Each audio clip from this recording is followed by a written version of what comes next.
रही है। पाकिस्तान ने समझौता एक्सप्रेस की सर्विस बंद कर दी है। दफा 370 के मामले पर पाकिस्तान का एकतरफा इकदाम सामने आया है। इस वक्त की बड़ी खबर आपको बता रहे हैं। आर्टिकल 370 की मनसूखी के बाद पाकिस्तान लगातार बरहमी का इजहार कर रहा है।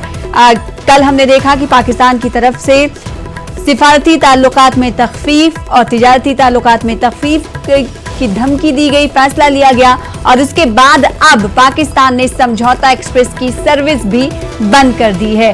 तो आर्टिकल 370 की मनसूखी के बाद पाकिस्तान बौखलाया हुआ है, वो लगातार कोशिशें कर रहा है। अब पाकिस्तान ने समझौता एक्सप्रेस की सर्विस बंद कर दी है। आर्टिकल 370 के मामले पर पाकिस्तान का एकतरफा इकदाम सामने आया है।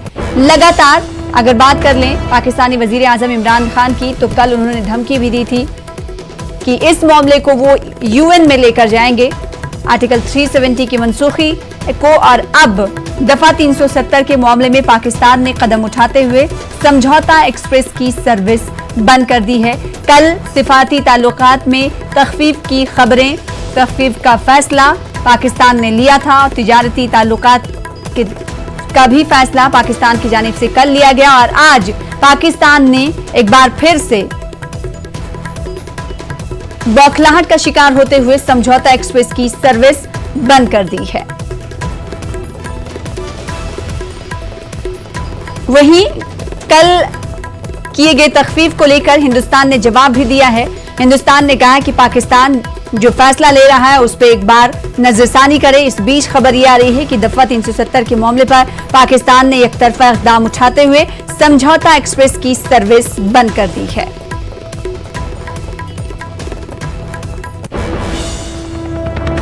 वादी में सयाहों के लिए एडवाइजरी के बाद अगरचे शोहरे आफाक डल झील में सयाह नजर नहीं आ रहे हैं, ताहम दीगर मसरूफियात की वजह से ये तवज्जो का मरकज बना हुआ है। मौजूदा हालात के चलते ये झील लोगों को ताज़ा सब्जियां फराहम कर रही है।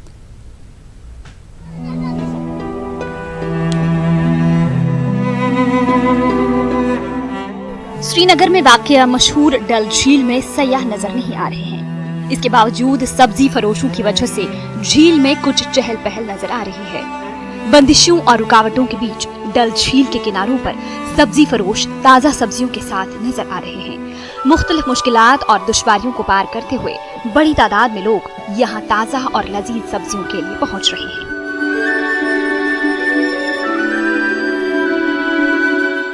सारी न्यामत डल ये नेरान सोरे ये नेरान लुक 2-4 हथ आए सुबह मे नश बाकी लगभग नाव 2-4-5 ये पे नेहरू पार्क तान तब डल गेट तान 500 नाव मे नश आए 2-4 हथ नफर इथे पे बेस नश आमत नफर 4-5 हथ बाकी एरिया बोड़ एरिया अत यह सोरे नेरान यह न्यामत ये सब्जी हर कह आइटम। आम लोग, खास तौर पर आसपास के इलाकों के लोग डल के किनारों पर सब्जियां खरीदने के लिए आते हैं। ये लोग इस झील और सब्जी की पैदावार से मुंसलिक अफराद की खूब सताइश तो कर ही रहे हैं, साथ ही साथ मरकज के फैसले के खिलाफ नाराजगी का भी इजहार करना नहीं भूल रहे हैं। कई लोग इस फैसले की टाइमिंग और कुछ पूरे फैसले पर सवाल खड़े कर रहे हैं। डल नहीं होता तो हमारे लिए खाने पीने की कुछ नहीं होता है, सब्जी नहीं मिलती। मगर ये पता नहीं, अगर करना था ईद के बाद करना था कि लोग यहाँ पर जो लोग आते थे, जो शिकारी वाला ये भी अपना पैसा कमाते थे, जो पार्टी पर बैठे पैसा कमाते थे, मगर सबको मुश्किलात हो गए। यहाँ से फौज लगा हुआ है, हम दूसरे रास्ते से आए और डल झील के पास पहुँचे हैं। वहाँ से थोड़ा सब्ज़ी मिले, उसको कूद पड़े लोग, थोड़ा सब्ज़ी लिया सबों ने, लेकिन बंद है सब। इंडिया गवर्नमेंट कहते थे बड़ा करूँगा, बड़ा हो जाएगा कश्मीर में। हमें सोचा कुछ न कुछ हो जाएगा, लेकिन रातों रात इन्होंने यहाँ से कश्मीर को अपनी पहचान हटा दिया। इसे बहुत मुश्किल हो जाएगा। आम दिनों में बड़ी मकदार में डल झील में काश्त की हुई सब्जियों को बैरून रियासत भी बरामद किया जाता है, मगर आज जब सब कुछ बंद है तो यहाँ ये सब्जियाँ हाथों हाथ फरोख्त हो रही हैं। डल झील में भले ही आज सयाहों की रौनकें ना हों, लेकिन ये झील सिर्फ सयाहों के लिए, सैर सपाटे के लिए मशहूर नहीं है, बल्कि यहाँ लजीज और उम्दा सब्जियाँ इस झील में पैदा होती हैं और आज इन मुश्किल हालात में ये सब्ज़ियाँ यहाँ खेती करने वाले लोग आम लोगों को मैसर रखते हैं ताकि वो इन मुश्किल हालात का मुकाबला कर सकें। नवाज़ के साथ शबीर अहमद, न्यूज़ 18 उर्दू, श्रीनगर। कश्मीर में इम्तनाई अहकामात नाफिज होने की वजह से आज भी सड़कों पर सन्नाटा है। दूर दराज इलाकों में आवाम तो घरों से निकल रहे हैं, लेकिन शहरी इलाकों में आज भी आवाम घरों में रहने पर मजबूर हैं। ईद उल अजहा करीब है। जो लोग अपने घरों को जाना चाहते हैं, इन्हें मुश्किलात का सामना है।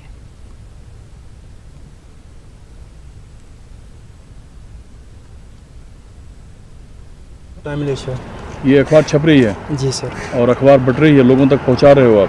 जी बिल्कुल सर। तो जितने लोगों तक अखबार पहुंचती थी उन सबको अखबार पहुंचा रहे हो आप? नहीं, सब इसके पास तो नहीं पहुंचते, लेकिन थोड़ा बहुत पहुंचते आके थोड़ा बहुत सिटी लोगों में तक पहुंच रहा है अखबार। और क्या जो हालात हैं अभी यहाँ के, उसमें लोगों के लिए आना जाना थोड़ा आसान हुआ है या नहीं हुआ? नहीं, बिल्कुल मुश्किल हुआ है सर। मुश्किल है जी सर। और खाने पीने का सामान?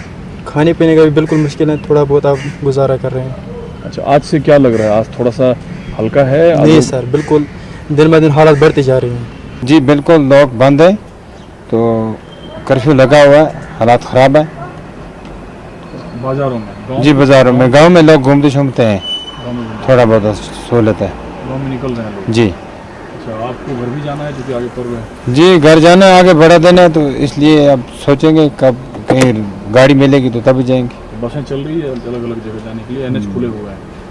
जी, हमें तो पता नहीं था। तो आप जाएंगे घर? जी घर जाएंगे। तो बसेज आपने पता किया? हमने पता नहीं किया है, अब देखेंगे, हम कल परसों तक जाएंगे। जम्मू कश्मीर से दफ़ा 370 हटाए जाने के बाद वहां कैद खतरनाक कैदियों को मुंतकिल करने की कार्रवाई शुरू कर दी गई है। जम्मू कश्मीर से 30 कैदियों को आगरा सेंट्रल जेल में शिफ्ट किया जा रहा है। एयरपोर्ट से सेंट्रल जेल तक सिक्योरिटी सख्त कर दी गई है। सेंट्रल जेल के बाहर भी पुलिस और PSC को तैनात कर दिया गया है।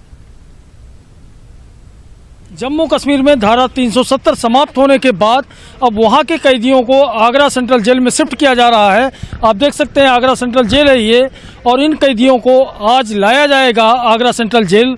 यहाँ सुरक्षा व्यवस्था बेहद कड़ी कर दी गई। आप देख सकते हैं तस्वीरों में कि किस तरह से पुलिस जवान तैनात हैं, हर तरफ सुरक्षा व्यवस्था है, रास्ते में भी सुरक्षा व्यवस्था थी। तो इस तरह से जेल में जो कैदी बंद है जम्मू कश्मीर में, तो किसी भी तरह की एहतियातन हर व्यवस्था मुकम्मल रहे, इसको लेकर के कैदियों को आगरा सेंट्रल जेल लाया जा रहा है। कैमरामैन बंटी के साथ हिमांशु त्रिपाठी, न्यूज़ 18। जम्मू कश्मीर से दफ़ा 370